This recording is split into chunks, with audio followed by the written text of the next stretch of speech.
Hi guys.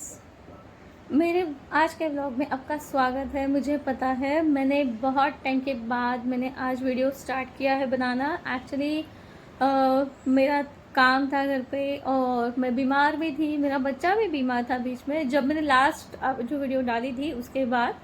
और अभी मेरे बच्चे का एग्ज़ाम भी चालू था, वो अभी अभी ख़त्म हुआ है, तो इसके लिए मैं आज वीडियो बना रही हूँ। तो ये बीच के टाइम में मुझे बिल्कुल भी टाइम नहीं मिला था कि मैं वीडियो बनाऊँ, उसके ऊपर काम करूँ। जैसे कि मैंने आपको लास्ट वीडियो में बताया था कि मैं ऑनलाइन क्लासेस स्टार्ट कर रही हूँ नेक्स्ट वीक, या फिर उसी सैटरडे, शायद मैंने ऐसा कुछ बोला था। तो वो मुझे टाइम नहीं मिला था, तो जैसे मैंने आपको बताया था फिर से एक बार बता रही हूँ कि हम PMU ऑनलाइन स्टार्ट कर रहे हैं। What is PMU? Permanent makeup. तो वही कोर्स हम ऑनलाइन स्टार्ट कर रहे हैं, जो मैं आपको फ्री में बताऊंगी यहाँ पे कि क्या क्या होता है उसमें, क्या क्या प्रोसीजर्स होते हैं, आफ्टर केयर, बिफोर केयर, सब बताऊंगी आपको। तो अगर आप सच में इंटरेस्टेड है तो मैं आपको बताऊंगी कि आप बुक और पेन आपके साथ में लेके बैठिए। तो हम स्टार्ट करेंगे अपने आज के इस फर्स्ट डे से। अपना जो क्लास है आज से स्टार्ट हो रहा है, तो मैं अभी आपको सिखाना स्टार्ट कर रही हूँ। तो सब जन अपने अपने पेन और बुक साथ में लेके बैठिएगा और मैं आपको बताऊंगी कि इसमें क्या क्या प्रोसीजर होती है, कैसे हम पेन का यूज़ करेंगे, कौन से नीडल यूज़ करेंगे, जो भी है इन डेप्थ आपको मैं बता दूंगी। तो सबसे पहली बात है परमानेंट मेकअप। परमानेंट मेकअप मतलब क्या? What is permanent makeup? Permanent makeup मतलब it's a cosmetic procedure where we are using the pigment. वो जो पिगमेंट होते हैं वो हम इसमें यूज़ करेंगे। जो पिगमेंट जो अपने टैटू की जो इंक होती है वैसे नहीं होते ये होते हैं ऑर्गेनिक पिगमेंट्स। सिंथेटिक ऑर्गेनिक भी होते हैं और सिर्फ सिंथेटिक भी होते हैं। तो वो हमारे ऊपर डिपेंड होता है कि हम कौन से चूज़ कर रहे हैं। ओके, तो वो जो पिगमेंट है वो यूज़ करके हम एक स्किन पे जो हम नॉर्मली जो मेकअप करते हैं वैसे मेकअप नहीं होगा। ये मेकअप जो रहेगा वो हम एक मेकअप, वो पिगमेंट अपने स्किन में डाल के वो मेकअप क्रिएट करते हैं। और जो हमारे नॉर्मली जो मेकअप प्रोडक्ट्स होते हैं वो कैसे होते हैं कि वो मेकअप प्रोडक्ट्स हम घर पे आएंगे, फेस वॉश कर लिया तो उधर चले जाएंगे। जबकि ये जो होते हैं इसको एक्चुअली परमानेंट मेकअप बोलते हैं, लेकिन ये होता है सेमी परमानेंट मेकअप। ओके, तो परमानेंट मेकअप जो एक्चुअल में वैसे परमानेंट नहीं होता है। ये आपको डिपेंड्स कि स्किन टाइप के ऊपर डिपेंड करता है कि कितने टाइम तक चलेगा। बहुत जन की स्किन होती है जो जल्दी कलर जो होता है, जो पिगमेंट होता है वो फेड आउट कर देती है, तो हार्डली उनके ऊपर जो है 1-1.5 साल या फिर 2 साल तक ये पिगमेंट टिकते हैं। कुछ लोगों के 3 साल भी जाते हैं, 4 साल भी जाते हैं। जैसा कि आप मेरे भी ब्रोज देख सकते हो, मैंने अभी मेरे आईब्रोज को हुआ है अभी ये अप्रैल में इसको 3 साल नहीं, सॉरी 4 इयर्स कंप्लीट हो जाएंगे। जबकि है एक्चुअली मेरे भी आईब्रोज दिखते नहीं थे, ज़्यादा क्लियर नहीं थे, विजिबल नहीं थे इतने। मैंने भी खुद ने भी वो प्रोसीजर किया है। आप लिप्स भी देख सकते हो, अभी मैंने लिपस्टिक अप्लाई नहीं की है, सिर्फ वैसलीन लगाया था। तो आप लिप्स भी देख सकते हो, मैंने लिप्स पे भी ही मैंने लिप टिंट या फिर आप बोल सकते हो लिप कलर मैंने वो किया है। तो आज का जो दिन है उसमें हम देखेंगे व्हाट इज़ परमानेंट मेकअप और why we have to do the permanent makeup, is it safe और नॉट, ये उसमें आएगा। और कौन से फेस पार्ट या फिर जो भी है हम कहाँ पे परमानेंट मेकअप कर सकते हैं। और रहेगा स्किन एनाटॉमी, जो आपका फर्स्ट डे का मैं आज का बता रही हूँ। स्किन एनाटॉमी और स्किन एनालिसिस, ये रहेंगे आपके आज के दिन के टॉपिक।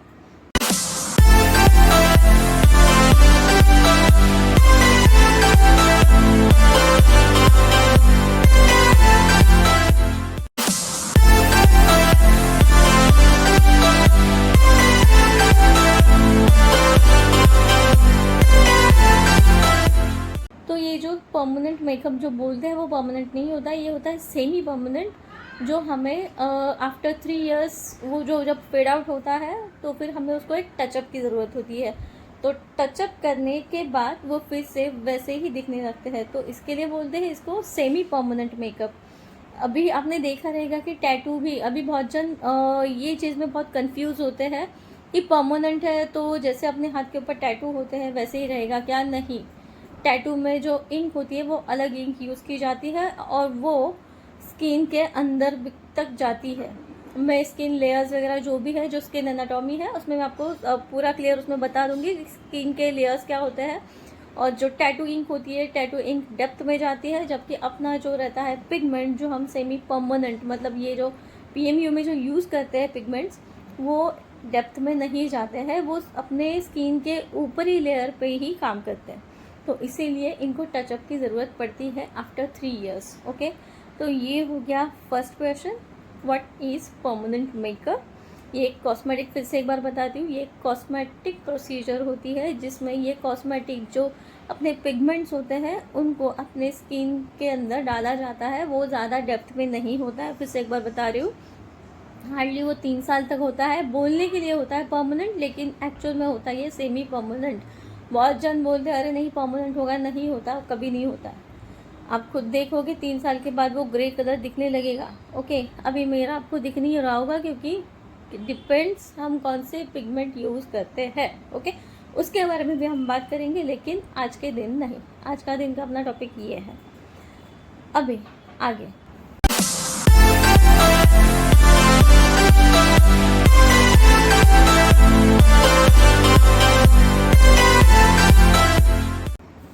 अब आते हैं अपने नेक्स्ट क्वेश्चन पे, मतलब नेक्स्ट टॉपिक पे, जो है कि परमानेंट मेकअप, ये PMU मतलब परमानेंट मेकअप, ये सेफ है, इसके कोई साइड इफ़ेक्ट है या फिर इससे क्या इफ़ेक्ट होता है और ये हमें करना चाहिए या नहीं। ओके, तो सबसे पहली बात, बहुत जो लोग हैं वो सोचते हैं कि यार हम लोग सीधे साधे हैं, वही अच्छे हैं, ऐसे ही रहेंगे, तो वो उनकी सोच है, उनको रहने दो वैसे ही। लेकिन जिन लोगों को लगता है कि हमें ये करना चाहिए, तो वो ये भी बता रही हूँ कि क्यों करना चाहिए। और जो बोलते हैं कि नहीं करना है, हमें ऐसे ही रहना है, तो वो आपके ऊपर डिपेंड करता है। फिर भी मैं बताने का काम करूँगी, जो भी व्यूवर्स है मेरे, जो भी सब्सक्राइबर्स है, वो भी आप एक बार दिमाग में डाल लो कि अगर आपके पास भी कोई क्लाइंट आता है, वो बोलता है कि यार ये करके हमें क्या मिलेगा, तो मैं सबसे पहली बात आपको ये बताऊंगी, जब आप मेकअप करते हो, जब आप साड़ी पहनते हो, कोई ड्रेस पहनते हो, किसी फंक्शन में जाते हो, तो फिर आपको वैसे ही जाना चाहिए कि मेकअप करने की ज़रूरत नहीं है, मतलब ऐसे ही अच्छी हो।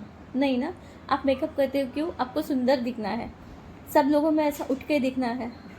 तो ये चीज़ वही है कि यहाँ पे इतना है कि जो आप हेवी मेकअप करते हो, जैसे पाउडर, फाउंडेशन, ये वो सब, वो नहीं होता है। यहाँ पे स्पेसिफिकली आपके आईब्रोज और आपके लिप्स, और एक क्वेश्चन है जो मैं इसमें कवर कर लेती हूँ कि कौन से पार्ट पे हम PMU मतलब परमानेंट मेकअप कर सकते हैं। ओके, तो क्योंकि ये क्वेश्चन और उसका आंसर इसके साथ ही जाएगा, इसके लिए मैं आपको बता रही हूँ कि अगर कोई बोलता है ना आपको कि हम ऐसे ही अच्छे हैं, नहीं यार, आप मेकअप करते हो ना, आपको घूमना भी होता है, आपको मेकअप भी करना रहता है, आपको अच्छा दिखना भी होता है, तो क्यों होता है ऐसे? आपको दिखना है ना अच्छा, तो आप अगर परमानेंट मेकअप करते हो, तो परमानेंट मेकअप में आपके आईब्रोज, जो बहुत जन के होते हैं कि एलोपेशिया का भी बहुत जन को प्रॉब्लम होता है, जिनके हेयर्स एक्चुअल में होते ही नहीं है ज़्यादा, एकदम बोलते हैं ना कि बहुत मतलब दूर से देखोगे तो आपको पता ही नहीं चलेगा उनके हेयर्स है, बहुत ही बोलते हैं कि एकदम फेड कलर रहता है उनका, ज़्यादा डार्क नहीं होता है उनके आईब्रो, और skin colour same almost same हो जाता है, तो उनको इसकी ज़रूरत पड़ती है। तो उनके लिए ये ट्रीटमेंट बहुत अच्छी है। और दूसरे कुछ होते हैं कि उनके आईब्रोज यहाँ पे है, यहाँ पे थोड़ी कटी हुई है, या फिर कुछ ज़्यादा डार्क नहीं है, तो उनके लिए भी ये ट्रीटमेंट बहुत अच्छी होती है, ये प्रोसीजर बहुत अच्छी होती है। दूसरा, बहुत जन के लिप्स क्या होते हैं, पर्पल होते हैं, ब्लैकिश हो जाते हैं, तो उनके लिए भी ये प्रोसीजर बहुत अच्छी है। अभी ऐसा नहीं है कि लड़कियों को ही करना चाहिए, लड़के भी होते हैं जो बोलते हैं ना कि सिगरेट की वजह से उनके लिप्स बहुत डार्क हो जाते हैं, लड़कियों के भी होते हैं, लड़कियां भी सिगरेट लेती ये करती है, तो उनके भी लिप्स डार्क हो जाते हैं। जो बहुत एकदम कड़क चाय पीते हैं गर्मा गर्म, उनके भी लिप्स डार्क हो जाते हैं। और बहुत सारी चीज़ें हैं उसमें जो मेलानिन ज़्यादा होने की वजह से भी बहुत जन के स्किन का कलर भी एक तो डार्क रहता है, लेकिन लिप्स का तो और भी ज़्यादा रहता है, लिप सेंसिटिव पार्ट होता है। तो उसके लिए भी लिप टिंट, लिप न्यूट्रलाइजेशन या फिर लिप कलर, ये जो भी प्रोसीजर है वो लिप्स के लिए भी काम आती है। दूसरा, जैसे ये प्रोसीजर सेफ़ है? हाँ, बिल्कुल सेफ़ है। ऐसा नहीं है कि उससे हमें कुछ साइड इफ़ेक्ट होगा, नहीं। हाँ, एक मैं आपको बता देती हूँ कि साइड इफ़ेक्ट नहीं है, ये कुछ लोगों को एलर्जिक रहते हैं, कुछ लोग किसी किसी प्रोसीजर के लिए अभी नीडल्स रहते हैं, क्योंकि क्या होता है ना कि अपने परमानेंट मेकअप में हम जो नीडल्स यूज़ करते हैं वो कंटिन्यूस हमें से मूविंग रहता है वो, तो नीडल्स की वजह से ना स्किन अपनी जो रहती है वो थोड़ा घिसती रहती है, क्योंकि नीडल हम उसके ऊपर घिसते हैं ना, तो उसकी वजह से क्या होता है किसी लोगों को एलर्जी होती है। लेकिन वो एक्चुअल में वो ज़्यादा मतलब क्या बोलूँ, उसके लिए टैबलेट भी आती है, तो टैबलेट मैं आपको कभी बताऊंगी नहीं यहाँ पे, क्योंकि ये एक क्या बोलूँ, ये प्रॉपर मैं आपको उसके बारे में नहीं बता सकती, क्योंकि मैं ऑनलाइन यहाँ पे किसी को ऐसा टैबलेट या फिर कुछ भी ऐसे नहीं बता सकती। मैं आपको इतना बता सकती हूँ कि उसके लिए कुछ मेडिसिन होती है, वो दी जाती है लिप्स और या फिर आईब्रोज में स्पेसिफिकली वो प्रॉब्लम कभी नहीं आती है ज़्यादा। लिप्स का बहुत जन को होता है कि लिप्स में अगर हम कलर करते हैं तो यहाँ पे कॉर्नर्स में वगैरह ऐसे हल्के पानी के फोड़े छोटे छोटे आ जाते हैं, तो उनके लिए वो जो मेडिसिन है वो उनको बताई जाती है, वो खाएंगे तो 2 दिन में ही वो चला भी जाता है, तो उसमें वैसे कुछ प्रॉब्लम नहीं है, नॉर्मल है। जो कुछ लोगों को बुखार भी आता है, ओके, क्योंकि वो उनके दिमाग में पहले से डर रहता है कि यार कैसे होगा, तो इसके लिए ना बहुत जन को बुखार भी आता है ये चीज़ से, लेकिन वो नॉर्मल है। बुखार के लिए जो नॉर्मल मेडिसिन लेते हैं हम वो ले सकते हो आप, वो मेडिसिन मैं ऐसे बता ही सकती हूँ, मतलब सबके घर में अवेलेबल होती ही है, तो वो बुखार के लिए आप मेडिसिन ले सकते हो। नहीं भी लोगे, अगर जो कोई धीट बंदा है उसको तो कुछ नहीं होगा, तो वो कुछ नहीं खाएगा तो भी चलेगा, ओके। साइड इफ़ेक्ट कुछ नहीं है वैसे, जो मैंने अभी बताया कि हाँ कुछ एलर्जिक होते हैं, लोगों की स्किन वैसे होती है, वैसे तो ये प्रोसीजर में कुछ प्रॉब्लमेटिक नहीं है, साइड इफ़ेक्ट नहीं है। अब आ गया और एक क्वेश्चन, मैंने अभी बोला था कि वो क्वेश्चन इसी में कवर करूँगी, लेकिन फिर भी मैं एक बार फिर से बता रही हूँ कि इसमें परमानेंट मेकअप में कौन से जो अपने बॉडी पार्ट्स हैं वो कवर हो सकते हैं, ओके।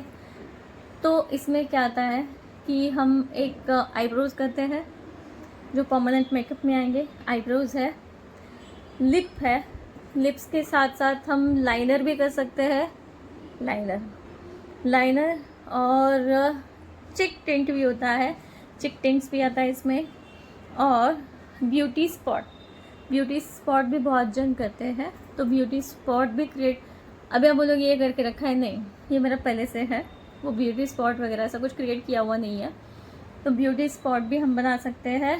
दूसरा, कुछ लोग होते हैं जो स्कार के ऊपर स्ट्रेच मार्क्स जो होते हैं ना उनके, ज़्यादा जिम में जाने की वजह से यहाँ पे ये लाइंस, यहाँ पे कुछ ऐसे मार्क्स आ जाते हैं, स्ट्रेच मार्क्स वगैरह, तो उसके ऊपर भी ये प्रोसीजर काम करती है। और स्कैल्प पिगमेंटेशन भी जो होता है इसमें, स्कैल्प पिगमेंटेशन मतलब जिनका ये बाल ज़्यादा क्या बोलते हैं थिक नहीं है, थिन हेयर्स है, तो वहाँ पे भी ये प्रोसीजर काम करती है, ओके।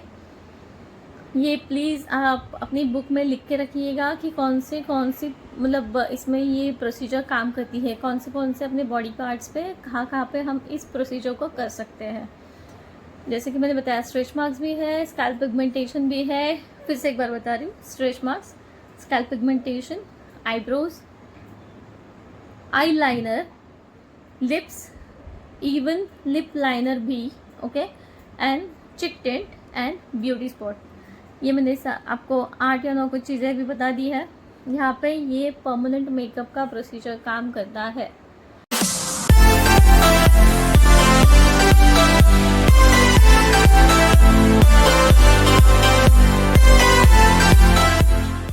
अब मैं आपको बताऊंगी स्किन एनालिसिस। स्किन एनाटॉमी मैं आपको बाद में बताऊंगी, पहले बता देती हूँ स्किन एनालिसिस लाइक ये टॉपिक इसके लिए है क्योंकि बहुत जन की स्किन, अभी मैंने बहुत सारे क्लाइंट हैंडल किए हैं, बहुत जन का क्या होता है ना कि हम जब नीडल घुमाने रखते हैं, मतलब पेन जो चलाते हैं अपना PMU का पेन, परमानेंट मेकअप का जो मशीन है, जब भी हम उसके ऊपर काम करते हैं तो बहुत जन का ऐसे होता है कि स्किन आफ्टर 2 पासेस, मतलब पासेस मतलब ये एक कर लिया, उसके बाद फिर से एक बार कर लिया, ये इसको हम पासेस बोलते हैं। ओके, ये मैं आपको बाद में बता दूंगी। इसको हम बोलते हैं पासेस। तो 2 पासेस होने के बाद थर्ड पास में क्या होता है, स्किन कभी कभी पानी छोड़ने लगती है, तो आप थर्ड पास कर सकते हो। थर्ड के ऊपर आप चौथा वाला पास करने मत जाओ, क्योंकि क्या है ना, इसमें आपका कलर वेस्ट हो जाएगा, मतलब आपका जो पिगमेंट है वो वेस्ट हो जाएगा। क्योंकि जब स्किन पानी छोड़ने लगती है, ऑयली स्किन में ये बहुत ज़्यादा प्रॉब्लम होता है। ऑयली स्किन भी कलर बिल्कुल नहीं लेती है, पानी छोड़ने वाली स्किन तो छोड़ ही दो, ऑयली स्किन का भी है। ऑयली स्किन तो कलर लेती ही नहीं है जल्दी, लेकिन जिन लोग की स्किन है ना फटाफट जो पानी छोड़ने लगती है, मतलब आप देखोगे कि आप नीडल घुमा रहे हो, पेन जो मशीन है अपना घुमा रहे हो, तो उसके बाद थोड़ी देर बाद है ना स्किन यहाँ से ना ऐसा डॉट डॉट डॉट डॉट जो नीडल्स के आता है ना, उसमें से पानी पानी पानी भी आने लगता है। तो वो जो पानी सॉरी मशीन जो घुमाते हो, तो मशीन घुमाने के बाद जो पानी स्किन छोड़ने लगती है, तो वो स्किन उसके बाद कलर नहीं लेती है, पिगमेंट जो है ना अपना वो नहीं ले पाती है। तो अगर वो नहीं ले रही है ना, तो हम उस पर काम नहीं करेंगे। 3 पासेस पे छोड़ देना है, सेकंड सेशन में आप कवर कर लो। ओके, ऐसा नहीं है कि एक ही सेशन में घिसते रहो जब तक कलर नहीं बैठ रहा है, बिल्कुल नहीं। अगर स्किन कलर पानी छोड़ रही है तो 3 पासेस ही करो।